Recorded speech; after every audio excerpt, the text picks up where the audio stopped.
할렐루야. 우리 다 같이 마태복음 16장 16절 우리 신앙 고백하겠습니다. 주는 그리스도시요 살아계신 하나님의 아들이시나이다. 아멘. 우리가 지난주 또 말씀을 또 묵상하면서 또 그 말씀을 붙잡고 기도하면서 하나님의 은혜 가운데 살다가 오신 줄 믿습니다.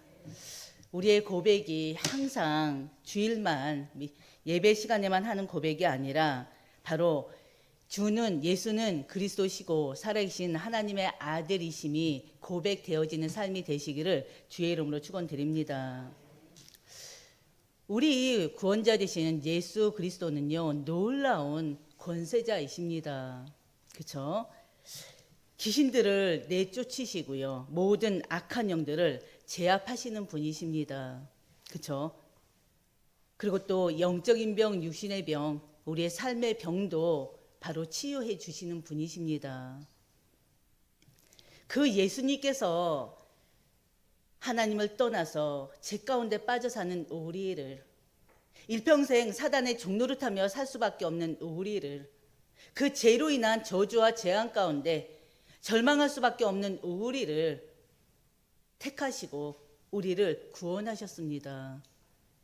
우리가 착하게 살아서가 아니라, 열심히 성실히 살아서가 아니라, 우리가 능력이 한이 없어서가 아니라, 똑똑해서가 아니라, 배경이 좋아서가 아니라, 하나님께서는 우리가 지금 현재 가지고 있는 그대로, 우리의 생긴 그대로 그 모든 것을 우리를 인정하시고 우리를 이미 구원직으로 작정하신 대로 우리를 구원하셨습니다.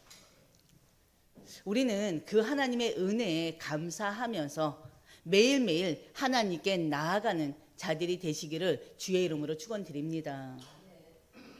지난주 말씀은요, 우리가 예수 그리스도의 표적을 바라보면서 오직 표적만을 따르는 자들이 아니라 예수님이 행하신 표적과 기적을 따라서 그 예수님을 따르는 자들이 아니라 오로지 표적이 없어도, 능력이 없어도, 기사가 일어나지 않아도 바로 예수님 자체가 하나님이시고 바로 예수님 자체가 말씀이신 걸 믿고 따르는 주님의 제자들입니다. 그 말씀을 지난주에 우리가 하나님께 언약으로 붙잡았어요. 말씀을 따르는 주님의 일꾼들, 제자들, 표적과 이적을 바라보고 다니는 자들이 아니라, 그렇기 때문에 우리의 매일의 삶은요, 오직 예수 그리스도, 바로 오직 예수 그리스도께서 강단을 통해서 또 목회자를 통해서 주시는 그 말씀을 듣고 그 말씀을 가지고 또 기도하면서 그 말씀대로 인도받는 모든 하나님의 백성들이 되시기를 주의 이름으로 축원드립니다. 그렇기 때문에 우리의 모든 신앙의 기준은요, 다른 게 기준이 안 됩니다. 오직 예수 그리스도, 오직 바로 말씀, 오직 기도, 오직 복음, 오직 전도 선교가 돼야 돼요. 그 안에 모든 것이 다 있습니다. 오직 예수 그리스도가 되는 그곳에는요, 하나님의 나라가 임해요. 하나님의 나라가 임한다는 건 무엇입니까? 오직 예수 그리스도가 되는 그 현장에 주인이 바로 예수 그리스도가 되시는 거예요. 바로 오직 예수 그리스도가 된 자가, 오직 예수 그리스도가 된 그 현장은 오로지 성령 충만의 현장이 되는 것입니다. 그럼 성령 충만하면 당연히 성령의 인도를 받게 돼 있어요. 성령의 인도를 받는다는 건 무엇입니까? 성령의 인도를 받는 자만이 하나님 나라의 일을 어떻게 해요? 행할 수가 있습니다. 내 여신과 내 노력이 아니라 하나님께서 하나님 나라를 이뤄 나가시게 하셔요. 우리의 마음과 생각과 우리의 전 인격을 주장하셔서. 그렇기 때문에 우리의 매일의 삶은요, 성령 인도받는 삶이 되셔야 됩니다. 그렇죠? 예수님께서요, 지난주 우리 말씀을 간단하게 보면요, 예수님께서는 사마리아 사람들에게 자신이 세상의 구주가 되심을 믿게 하시고 바로 갈릴리로 이동하셨어요. 근데 갈릴리로 이동하시기 전에 바로 예수님께서는 제자들에게 그 갈릴리, 바로 내 고향에서는 내가 절대 높임을 받지 못할 것이다 라고 미리 예언을 했습니다. 근데요, 갈릴리에 들어서자마자 그 갈릴리 사람들이 예수님을 막 환영해요. 전혀 뜻밖의 모습이었죠. 뜻밖의 광경이었죠. 근데 그들이 예수님을 환영했던 이유는 뭐였어요? 예수님께서 이미 6월절에 성전을 정화시키는 그 사건을 보았었고요. 그 다음에 6월절에 예수님께서 행하신 그 기적적인 일들을 봤기 때문에 그렇습니다. 한마디로 예수님이 행하신 그 기적과 표적을 그 어떤 것도 보지 못했다면 예수님 환영하지 않아요. 예수님 미리 예언했던 것처럼, 미리 제자들에게 말씀하셨던 것처럼 예수님을 거부합니다. 그 예수님께서 갈릴리 가나로 가실 때 바로 또 그 예수님께 왕의 신하가 예수님께 왔습니다. 그 왕의 신하가 처음에 예수님께 다가왔을 때는 무엇 때문이었습니까? 바로 예수가 그리스도님을 믿고 예수가 예수가 메시아를 믿고 다가온 것이 아니라 이미 예수님이 누군지를 이미 들어서 알고 있어요. 전능자가 아니라 예수님께서 행하신 기적들을 이미 듣고 있어요. 그래서 왕의 신하는요, 지금 자신의 가지고 있는 문제, 자신의 가정이 가지고 있는 그 문제를 해결하기 위해서 예수님을 찾아온 것입니다.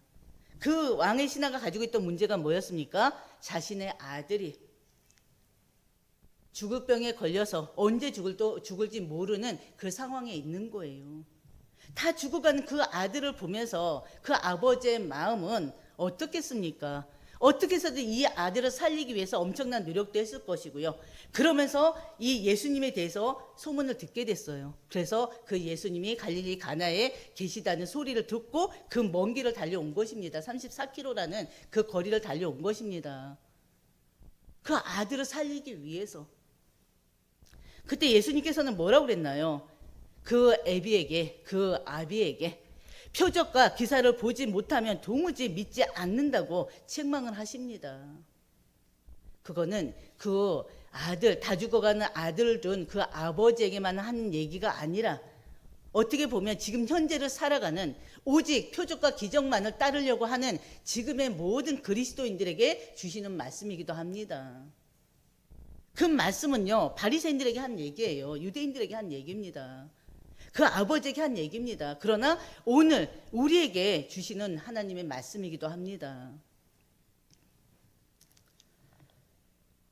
예수님께서는요, 표적과 기사를 보지 않으면 도무지 믿지 않는다고 책망하시면서도 그 병에 걸린 아들을 치유하십니다. 바로 예수님께서 갈릴리에서 두 번째 지금 표적을 행하신 것입니다. 가나의 혼인잔치에서도요, 포도주가 떨어졌을 때 예수의 어머니 마리아가 하인들을 불렀잖아요. 하인들을 불러서 예수께서 무슨 말씀 하시든지 그 말씀 그대로 하라고 얘기했었죠. 그때 그 하인들이 어떻게 했습니까? 마리아가 미리 얘기했던 것처럼 예수님이 말씀하신 대로 순종하며 따랐어요. 그러다 보니까 결국에는 그 혼인잔치에서 가장 귀한 그 포도주가 떨어졌음에도 불구하고 예수님께서 행하신 그 기적으로 인해서, 표적으로 인해서 바로 물이 변해서 포도주가 된 그 기적으로 인해서 혼인잔치가 성공리에 끝났습니다. 마찬가지로 예수님께서는요, 이 아들을 살릴 목적으로 미리 그 아버지에게 얘기했어요. 내 아들이 살았다. 그 말을 듣고, 그 예수님의 말씀을 듣고 바로 그 아버지가 집으로 돌아갑니다. 결국에는 예수님의 그 말씀 믿고 순종했을 때 하나님께서는 많은 역사들을 이루시기도 합니다. 물이 변화의 포도주가 된 것처럼 내 아들이 살았다, 그 말을 듣고 바로 그 먼 거리를 다시 돌아간 그 왕의 신하처럼, 한마디로 우리는요, 지난주 말씀과 함께 늘 우리가 강단에서 들었던 말씀과 함께 우리는 항상 하나님의 말씀에 아멘하는 그런 믿음의 전도자들이 되시기를 주의 이름으로 축원드립니다. 그러면서 오늘의 말씀은요, 38년 된 병자를 치유하신 예수님이세요. 우리가 또 너무나 잘 아는 말씀 중에 또 하나이죠. 바로 예수님께서 베데스다 못에서요, 38년 된 병자를 고치십니다. 첫 번째 우리가 나눌 말씀은요, 바로 1절에서 5절입니다. 베데스다 못에 모인 수많은 병자들이 있습니다. 1절에 보면요, 예수께서 갈릴리에서 왕의 신하의 아들을 치유하신 후에 바로 유대인의 명절에 예루살렘에 올라가신 말씀이 나옵니다. 바로 요한복음에서는요, 유대인이라는 그 말이 굉장히 많이 나와요. 근데 중요한 것은 바로 유대인은요, 그 바리새인들, 이 예수님을 거부하는 그 바리새인들을 말할 때 보통 씁니다. 2절에 3절 보면요, 예루살렘 양문 곁에 있는 베데스다라는 못에 많은 병자들이 누워서 물의 움직임을 기다리고 있다고 그랬어요. 그 베데스다 못에 물이 움직임을 기다리고 있다고 했습니다. 양문은요, 예루살렘 성으로 들어가는 여러 문 중에 하나예요. 성전에서 희생 제물로 쓰일 양들이 들어오는 문이 바로 양문입니다. 말 그대로 양문, 양의 문이란 뜻입니다. 이스라엘은요, 6월절 어린 양의 피로 출애굽한 민족이죠. 너무나 잘 아는 것처럼. 또 이스라엘은요, 그 6월절 어린 양의 피로 바로 출애굽을 했을 때 장자의 재앙으로부터 또 해방된 민족입니다. 그래서 이 양문은요, 희생과 어느 면에서는요, 하나님의 은혜를 의미하는 귀한 문이기도 합니다. 희생 제물, 바로 예수 그리스도를 의미하는 바로 그 희생 제물. 그렇기 때문에 이 양문은요, 다른 어떤 문보다도 귀한 문으로 여겨요. 양문 곁에는요, 베데스다라는 못이 있어요.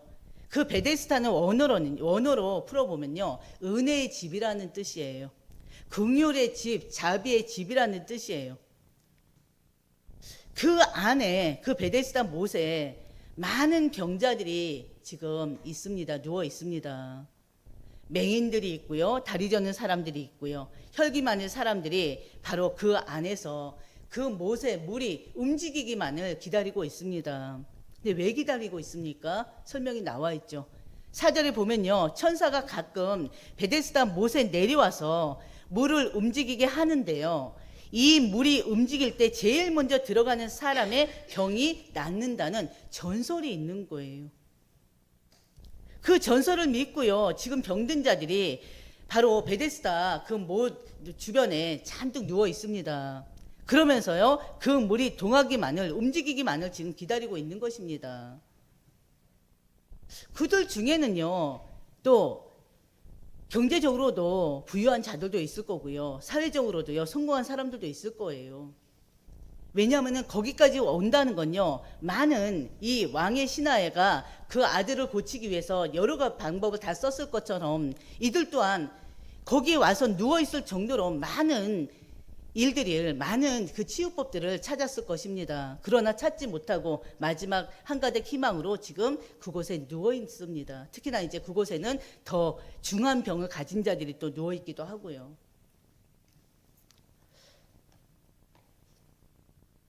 어떻게 보면은 그들은요, 지금 엄청난 이 질병을 치유받지 못하고요, 그 질병을 해결해 줄 사람을 찾지 못해서 어떻게 보면은 진짜 신라 같은 희망을 가지고 지금 마지막으로 이곳에 와 있을 수도 있습니다. 그러다가 어쩌다가 물이 움직임이 있으면 그곳은 어떻게 되겠습니까? 한번 상상해 보시길 바랍니다. 제일 먼저 들어간 그 한 사람의 질병이 치유된다고 하니 그곳에 모여있는 사람들은요, 서로 먼저 들어가려고 얼마나 아수라장이 되겠습니까? 질병의 고통에서 벗어나고자 서로 앞다투어 내려가려고 얼마나 서로 밀치면서 생존 경쟁을 하겠습니까? 한번 생각해 보세요.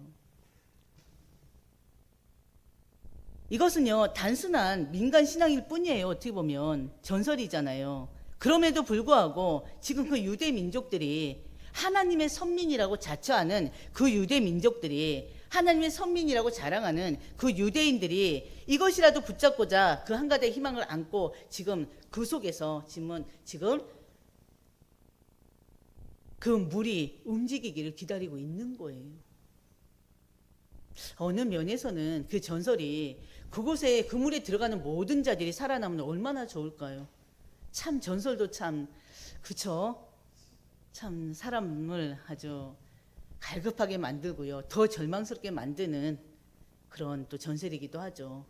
그럼에도 불구하고 그 한 가닥의 희망을 가지고 신라 같은 희망을 가지고 지금 그곳에 누워 있는 거예요. 근데 한번 생각해 보세요. 그게 언제 움직인다. 언제 어느 때 천사가 내려와서 물을 움직인다. 그런 것도 없잖아요. 그 천사들이 모세 내려오는 날은 아무도 몰라요. 근데 그때가 언제인지를 모르고 다 거기에 누워서 중환자들이 거기에 누워서 그 천사들이 내려와서 물을 움직여 주기만을 기다리고 있는 거예요. 얼마나 안타까운 현실입니까? 저는 이 현장을 상상하면서요, 하나님을 떠난 자들을 한번 해보게 됐습니다. 하나님 떠난 자들의 인생을 한번 생각해보게 됐습니다. 유신적으로 많이 가지고 있어요. 또 성공도 했어요. 다른 사람들이 가지고 있는 부도, 명예도, 지위도, 인기도 다 가지고 있어요. 그럼에도 불구하고 영혼권을 얻지 못해서 집 가운데 빠져 사는 그들을 한번 보시길 바랍니다. 성공했음에도 불구하고 만족하지 못하고 더 큰 성공을 위해서, 인기가 있음에도 불구하고 더 큰 인기를 얻기 위해서 얼마나 그들은 다른 박질합니까? 더 얻기 위해서 얼마나 혈안돼 있습니까? 왜요? 예수님을 만나지 못하면, 바로 우리 인간의 영적인 주인 이 하나님을 만나지 못하면 누구나가 만족이 없어요. 허무한 뿐입니다. 그러니까 성공해 놓고도, 많은 재산을 이뤄 놓고도, 또 인기를 또 어떻게 해요? 얻어 놓고도 거기에 만족하지 못하고, 거기서 행복을 느끼지 못하고, 행복을 누리지 못하고 자살하는 사람들이 얼마나 많습니까? 모든 사람들은요, 하나님을 만나야 돼요. 왜냐하면 하나님 만나지 못하면 그 일평생 죄 가운데 빠져 살 수밖에 없어요. 특히나 눈에 보이지 않는 악한 사탄 마귀 귀신의 종노릇하며 살 수밖에 없어요. 그렇기 때문에 육신적으로 아무리 다른 사람들이 얻지 못한 걸 얻었다 하더라도, 다른 사람들이 갖지 못한 걸 가졌다 하더라도 결국엔 그것은 다 언제 무너질지 모를 바벨탑일 뿐인 거예요. 그렇기 때문에 우리 한사람교회 모든 성도님들은요, 바로 내가 구원받은 하나님 자녀라는 사실에 감사하시길 바랍니다. 특히나 우리들 스스로 아직까지도 가지고 있는 영적 문제 있을 수 있어요. 또 순간순간 질병 문제 와요. 그리스도인이라고 안 아프지 않잖아요. 중한 병도 와요. 가정의 문제 오고 자녀의 문제도 옵니다. 그러나 우리에게는 바로 우리 안에 계신 바로 이 예수 그리스도, 오로지 하나님을 바라보면서 그 예수 그리스도 안에서 모든 문제를 해결해 나가는 여러분들 되시기를 주의 이름으로 축원드립니다. 그렇지 않으면 그리스도인이라 하더라도 무당 찾아가요. 철학관 가요. 그리스도인이 또 무당에게 부적, 그 엄청난 돈을 들여서 부적 써다가요, 곳곳에 붙여놓기도 하고요. 그리스도인이, 특히나 직분자가, 중직자가 그 무당에게 점사를 보고 또 굿도 하게 합니다. 그게 말이 됩니까? 왜요? 확신이 없기 때문에 그래요. 여러분 모두는 하나님의 자녀로서 구원받은 하나님의 자녀인 그 구원의 확신 가지시길 바랍니다. 그리고 하나님 자녀에게는 하나님 분명히 기도의 응답 주실 걸 약속하셨어요. 기도 응답의 확신 가지시길 바랍니다. 그리고 예수가 그리스도임을 믿고 영접한 모든 하나님의 자녀에게는 모든 죄가, 원죄, 자분죄, 조상의 죄까지, 가문의 죄까지 완전히 다 사하셨잖아요. 그 사죄의 응답, 사죄의 그 확신을 가지시길 바랍니다.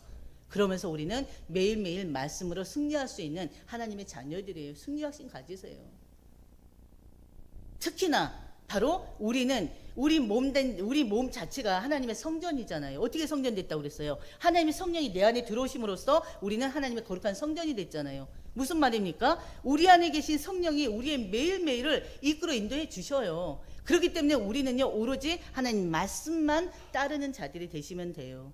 안 그러면 바로 이 베데스다 그 못에서 자신의 그 질병의 문제를 해결하기 위해서 누워있는 바로 사람들과 다를 바 없는 삶을 살게 됩니다.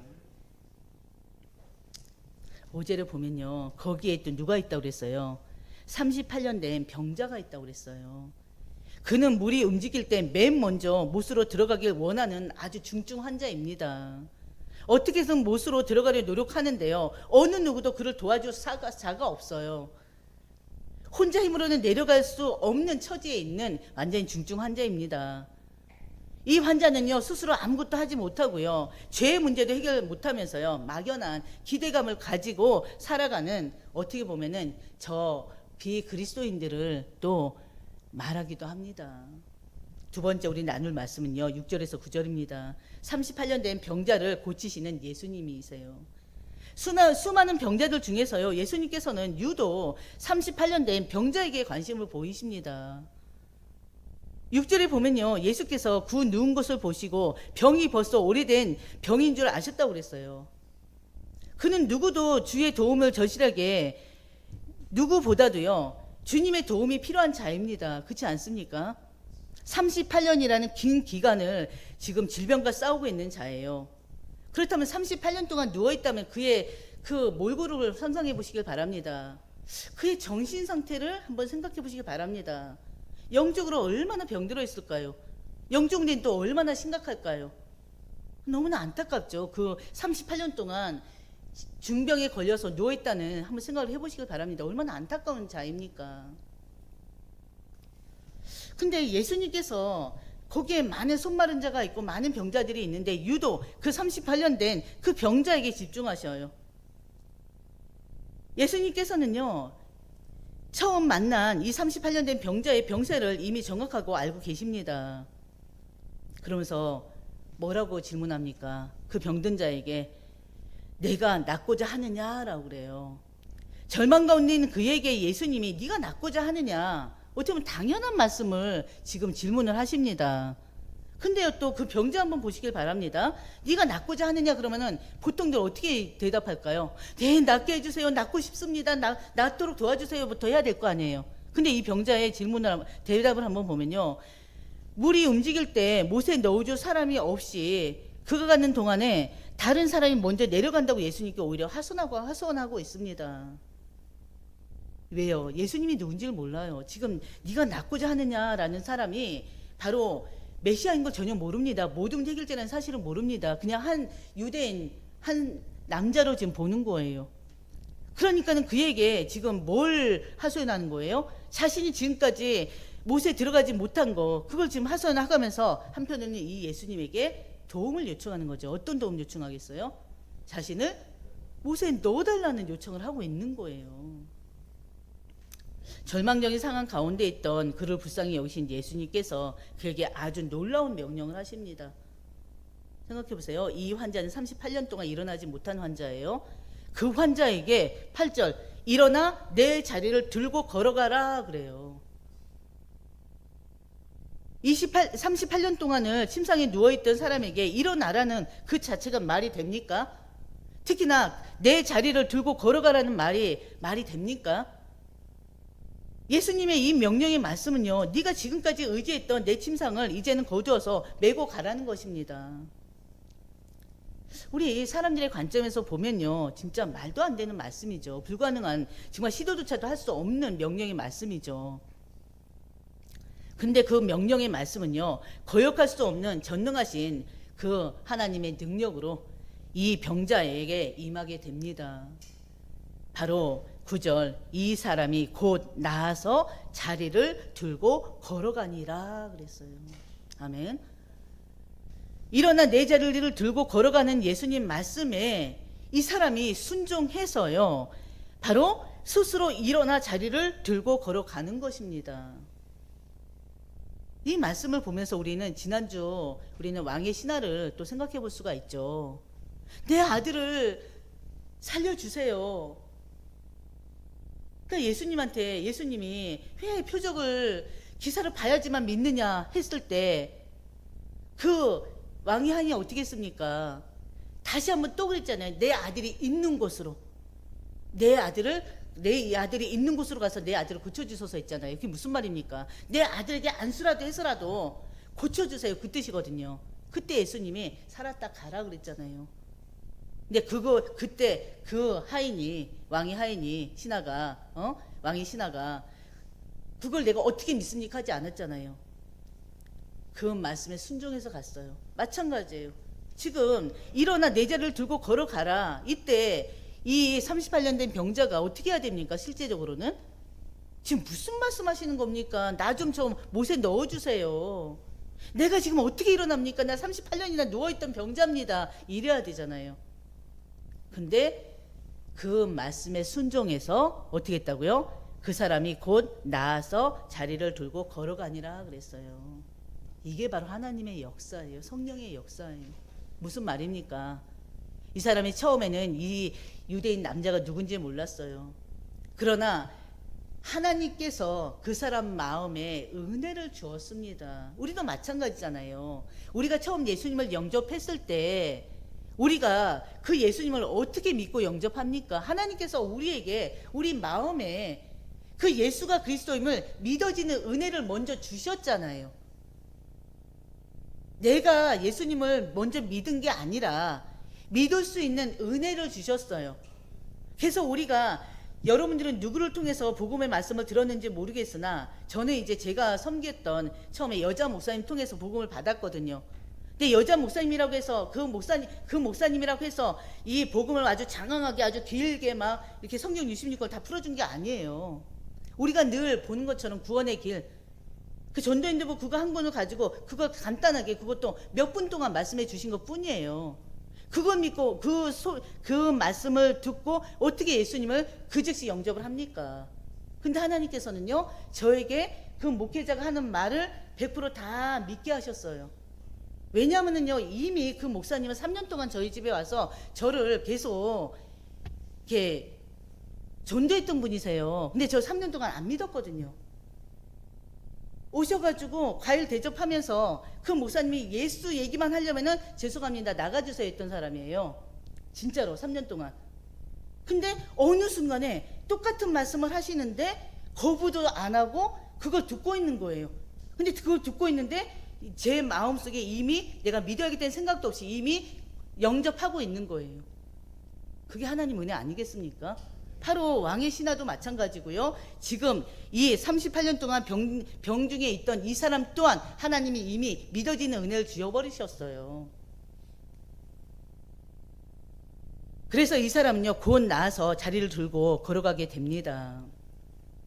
이 사건은요, 당사자뿐만이 아니라 그 사람의 가족이나 그를 아는 모든 사람들에게는 엄청난 기적적인 바로 사건입니다.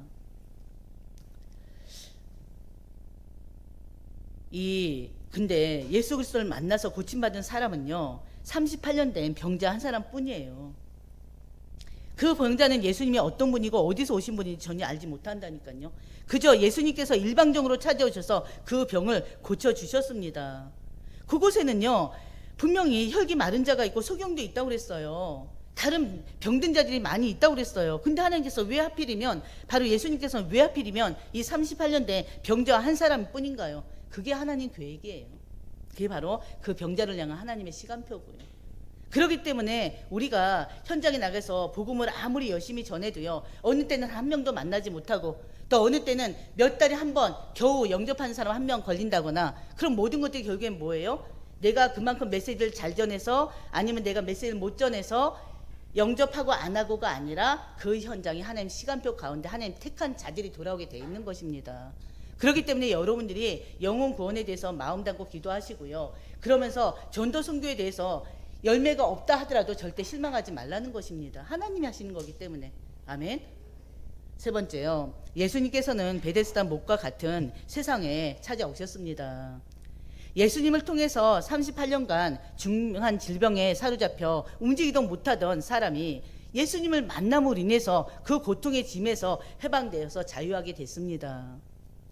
우리는요, 이 사람 외에도 예수님을 만나서 무거운 짐을 벗어버리고 자유함을 얻게 된 자들을 성경에서 만날 수가 있습니다.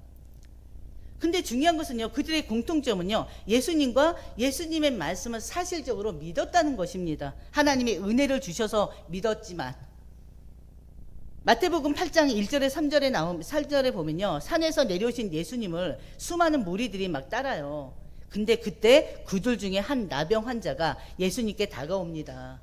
그리고 예수님께 절하면서 주여 원하시면 저를 깨끗하게 하실 수 있나이다 그랬어요. 원하시면 저를 깨끗하게 하실 수 있습니까가 아니고 저를 깨끗하게 하실 수 있습니다라고 고백했어요. 그때 주께서 어떻게 했습니까? 내가 원하노니 깨끗함을 받으라 하시니 즉시 나병이 뭡니까? 문둥병이 치유됐다고 그랬어요. 말씀을 믿음으로. 또 마태복음 10장 46절에서 52절에도요. 예수님이 제자들과 허다한 무리들과 함께 여리고에 나가실 때 맹인, 거지 누굴까요? 맹인, 거지 누굴까요? 바디메오. 맹인, 거지 바디메오가 예수야 그랬잖아요. 예수야 나를 불쌍히 여기소서 하면서 막 소리 질렀잖아요. 그때 예수님께서 다가와서 뭐라고 했어요? 내가 무엇을 하여 주기를 원하느냐. 그때 바디메오가 뭐라고 했습니까?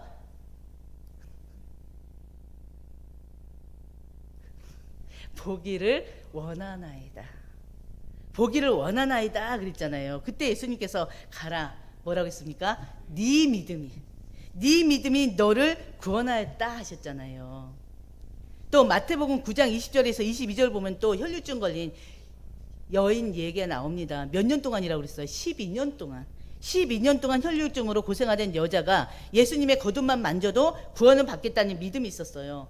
그래서 예수님이 무리 가운데 막 둘러싸여 있는데 예수님의 겉옷을 만졌습니다. 그때 예수님께서 아시고 따라 안심하라. 뭐라고 했어요? 내 믿음이 너를 구원하였느니라. 하나님께서 우리에게 원하시는 건 믿음뿐입니다.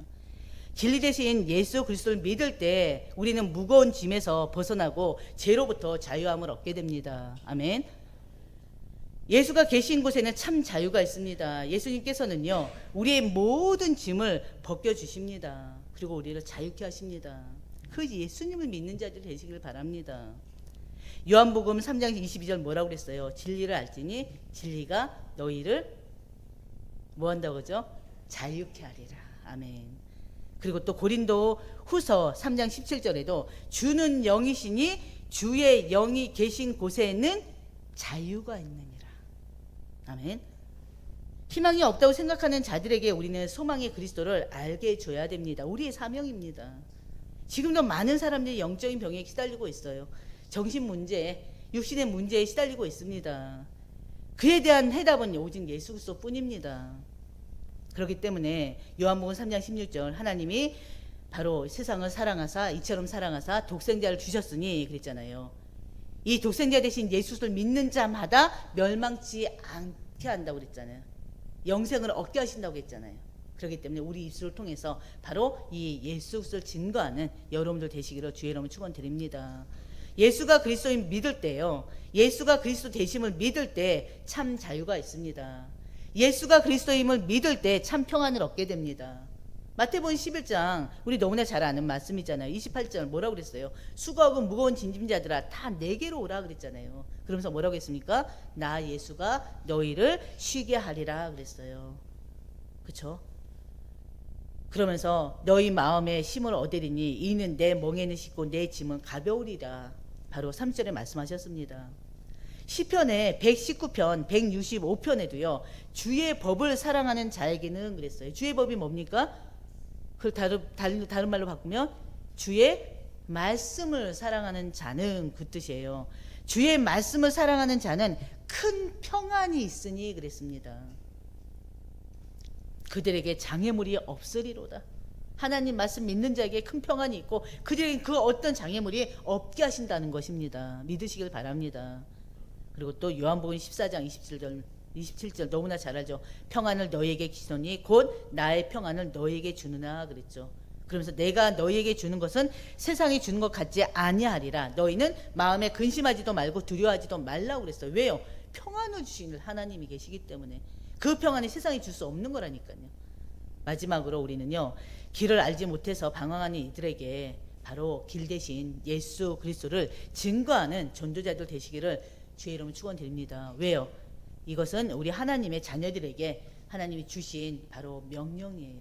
사명이에요. 그래서 그 사명을 가지고 이제는 나에게 주신 그 구원의 그 축복을 임마누엘 축복을 모든 이들에게 또 증거해서 함께 누리도록 여러분들이 정말 기도하시면서 인도 받으시길 바랍니다. 그렇죠?